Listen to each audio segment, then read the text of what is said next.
Le Grand Prix de Monaco, c'est le gala de la saison de Formule 1. Dans ce décor d'opérette, cet îlot de luxe exclusivement conçu pour les plaisirs de la belle vie, la course est une fête. Et puis, chaque année, Monaco nous replonge comme par magie aux sources du sport automobile, quand la course se disputait dans la rue.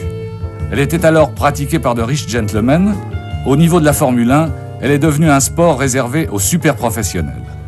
Pourtant, ceux-ci, pas aussi mercenaires qu'on veut bien le dire, restent sensibles à l'inégalable prestige de cette classique.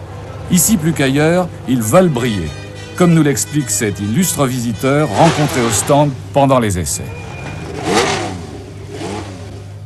Jackie Stewart, combien de fois avez-vous gagné à Monaco? 3 fois pour la Formule 1, 1 fois pour la Formule 3. Que signifie Monaco pour un pilote? Pour moi, le Grand Prix de Monaco, le premier Grand Prix, tout le monde, pour l'ambiance, pour le spectateur, pour le belle fille, pour etc.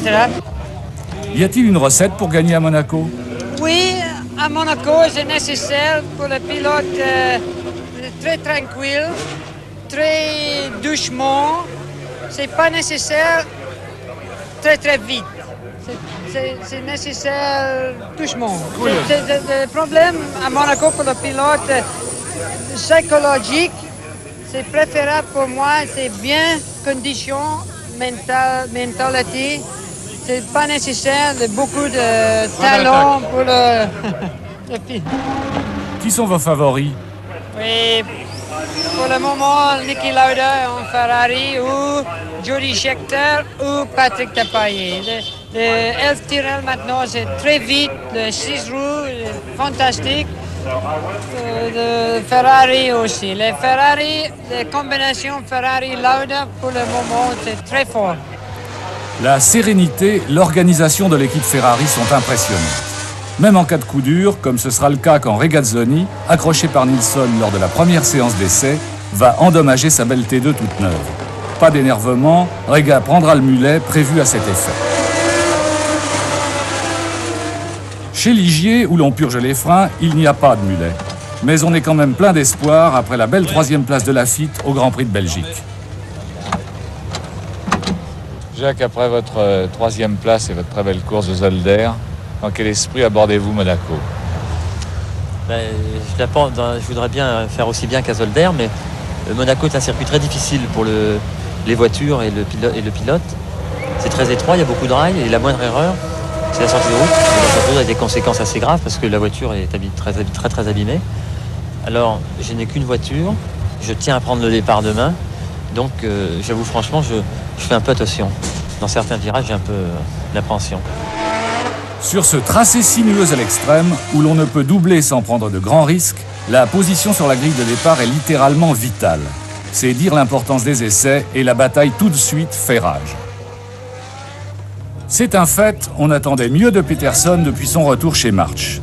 Vainqueur à Monaco il y a 2 ans, Ronnie, qui étraîne ici une nouvelle suspension avant, va enfin retrouver tous ses moyens. Lors de la première séance d'essai, les Tyrrell à 6 roues réalisaient l'exploit en devançant la Ferrari de Lauda. Mais Depailler ne se berçait pas d'illusions. La 6 roues sur ce circuit très particulier, est-ce un avantage ou bien est-ce qu'elle se comporte comme une voiture normale? Écoutez, un avantage, c'est difficile. Un avantage par rapport à notre ancienne voiture, certainement. Par rapport à la Ferrari, ça reste à prouver, mais elle n'est pas encore assez rapide pour battre la Ferrari, même à Monaco malheureusement. Il y a eu quelques modifications opérées sur le circuit. Quelle est votre opinion? Alors là, les chicanes, il y a du bon et du mauvais. Il y a la chicane qui a été faite avant la ligne droite, facilite un peu le travail des transmissions et demande beaucoup de travail au pilote, mais disons que celle-là est bonne, c'est une bonne chicane. Celle qui est discutée, je crois, c'est celle qui est au virage de Sainte-Dévote. Ah oui, celle-là, elle peut être très dangereuse, surtout au départ de la course, parce qu'en cas de problème de freinage, on peut taper le rail de face. L'ultime séance d'essai était d'une dramatique intensité, à 2 niveaux. En effet, à la bataille pour le meilleur temps remportée par Lauda, s'ajoutait une impitoyable lutte pour la qualification. Parmi les 5 éliminés, Pescarolo. Henri, les essais viennent de se terminer et vous n'êtes pas qualifié. Pas trop déçu? Je suis en même temps très déçu et en même temps heureux. Je suis déçu parce que je ne prendrai pas le départ du Grand Prix de Monaco et ça m'ennuie beaucoup. Et je ne suis pas mécontent dans la mesure où, au fur et à mesure des essais, j'ai réussi à aller dans le bon sens dans les réglages de ma voiture. Et je crois sincèrement que je ne me suis pas qualifié parce que ma boîte de vitesse a cassé 20 minutes avant la fin. Et dans les 20 dernières minutes, c'était les plus importantes, bien entendu. Au moment où j'ai cassé, j'étais en 32,8, qui était un temps qui était bien pour être qualifié. Puis tout le monde a amélioré à la fin, je ne pouvais plus tourner. Donc je suis déçu de cette panne, mais pas trop mécontent de l'auto et de l'équipe finalement. Rendez-vous en Suède alors? Non, pas la Suède parce que j'irai aux 24 heures du Mans, mais au Grand Prix de France. La chicane de Sainte-Dévote constituant un dangereux goulet quelques centaines de mètres à peine après le départ, toute tentative de doublage y était interdite lors du premier passage. Cependant, Reutemann et Jones s'y heurtent, ils devront abandonner. Tous les autres sont passés, mais ce dispositif est de toute évidence à revoir.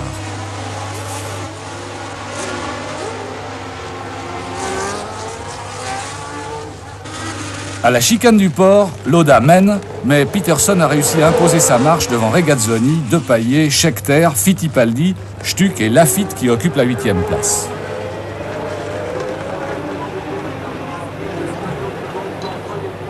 À Sainte-Dévote, au début du deuxième tour, Lauda est légèrement détaché devant Peterson, Regazzoni et les deux Tyrrell roue dans roue. Suite un peloton de 8 voitures emmené par Fittipaldi, comprenant Laffite et Jarier. Leclerc ferme la marche.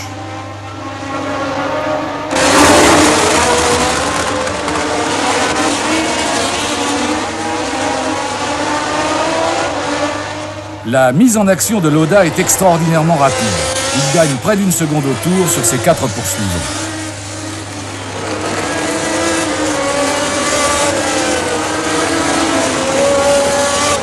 Et il continue à ce rythme fantastique, s'échappant irrésistiblement à la façon d'un Clark ou d'un Stewart, surclassant tous ses adversaires.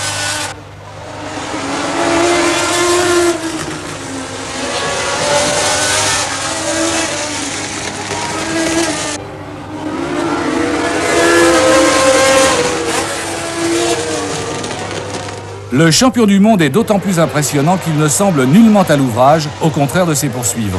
Fittipaldi, 6e, n'a plus que Stuck, Laffite et Brambilla dans ses roues. Hunt et Jarier sont lâchés.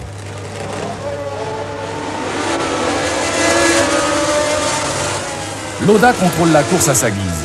Par contre, Depailler est en difficulté. Un élément de suspension arrière vient de casser, il doit laisser passer Scheckter. Plus loin, Fittipaldi résiste toujours à Stuck et Laffite. Mais le tiers de la course est à peine atteint que le premier incident important survient. Peterson dérape sur une traînée d'huile et sort au bureau de tabac. Ronnie a tout de même eu le temps de démontrer qu'il était redevenu lui-même. Il est vrai que les marches, très étroites, étaient à l'aise sur ce circuit. Sache-t-on vers un doublé Ferrari? Non, car Regazzoni a pris l'échappatoire à la chicane au profit des deux Tyrrell. Autre bouleversement, Laffite, très agressif, est venu à bout de Stuck et Fittipaldi, le voilà 5e. Lauda atteint la mi-course avec une quinzaine de secondes d'avance sur Scheckter, avec lequel Depailler s'efforce de ne pas perdre le contact. Ce n'est pas un mince exploit car sa roue arrière droite présente une inclinaison alarmante et en plus, ses freins lui donnent des soucis. Mais Patrick ne baisse pas les bras.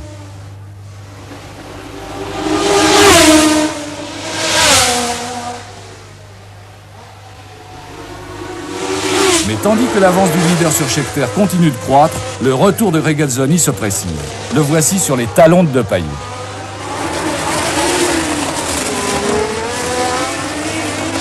Plus que 15 tours pour les hommes de tête, mais Depailler a dû s'incliner devant Regazzoni qui fond maintenant sur Scheckter. Quelques gouttes de pluie se mettent alors à tomber. Prudent, Lauda ralentit. Au contraire, Regazzoni force l'allure et il percute les rails, laissant les places d'honneur aux Tyrrell. Laffite n'ira pas au bout non plus. Un tête-à-queue à 2 tours de l'arrivée lui coûte la 5e place. C'est la rançon du panache.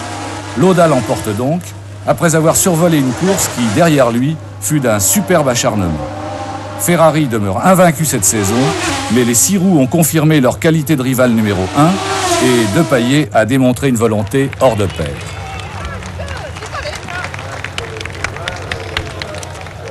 J'ai ma roue arrière droite, comme Jody qui a pété. C'est en Belgique. Comme en Belgique. Alors c'était quoi, inconduisible?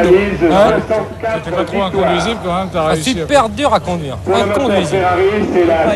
Il n'y avait plus personne, alors c'est pas difficile. Hein. Oui, bien sûr. Pas trop crevé. Ah si, je l'ai foncé. Le couple princier félicite un souverain vainqueur. Pourtant, Lauda paraît déjà soucieux. Anderstorp, prochaine étape, n'a jamais souri à Ferrari.